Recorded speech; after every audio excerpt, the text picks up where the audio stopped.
నా లంబాడి సోదరిమణులకు, నా అన్నలకు, అక్కలకు, చెల్లెలకు, ఇక్కడికి విచ్చేసినటువంటి మాజీ మంత్రివర్యులకు, మాజీ శాసనసభ్యులకు, మీడియా మిత్రులకు, అదేవిధంగా పోలీస్ మరియు రెవెన్యూ డిపార్ట్మెంట్కి పేరు పేరున జై సేవాలాల్ తెలియజేస్తా ఉన్నా.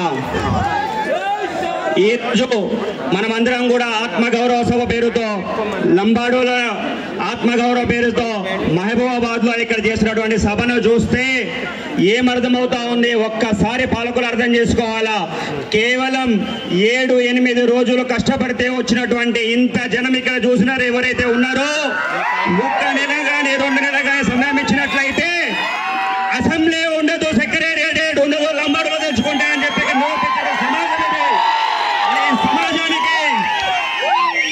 ఈ సమాజానికి నాతోటి డిఎస్ఎఫ్ఐ తరఫున ఒక దళిత బిడ్డగా సంపూర్ణ మద్దతు ప్రకటిస్తా ఉన్నా. కేవలం మా మద్దతు డిఎస్ఎఫ్ఐ మహబూబాబాద్ కి పరిమితం కాకుండా చలో ఢిల్లీ, గల్లీ నుంచి ఢిల్లీ వరకు ఈ యొక్క పయనంలో మేము ఎప్పుడూ కూడా మీతోటి ఉంటాము అని చెప్పి ప్రమాణం చేస్తా ఉన్నాం.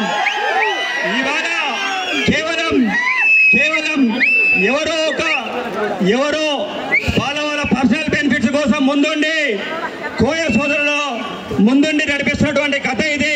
వాళ్ళకి ఎటువంటి కూడా మనసులో ఎటువంటి కూడా కుళ్ళు కృతంతోలు ఉండవు.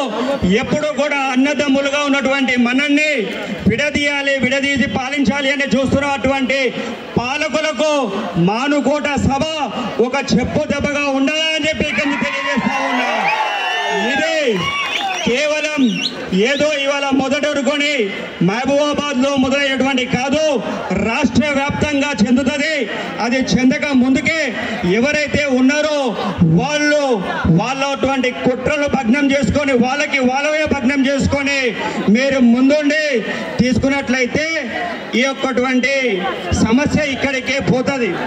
ఇలాంటివంటి మళ్ళీ మనమందరం కూడా ఏకమై ఇంకా ఈ యొక్క పోరాటంలో ముందుండాలి.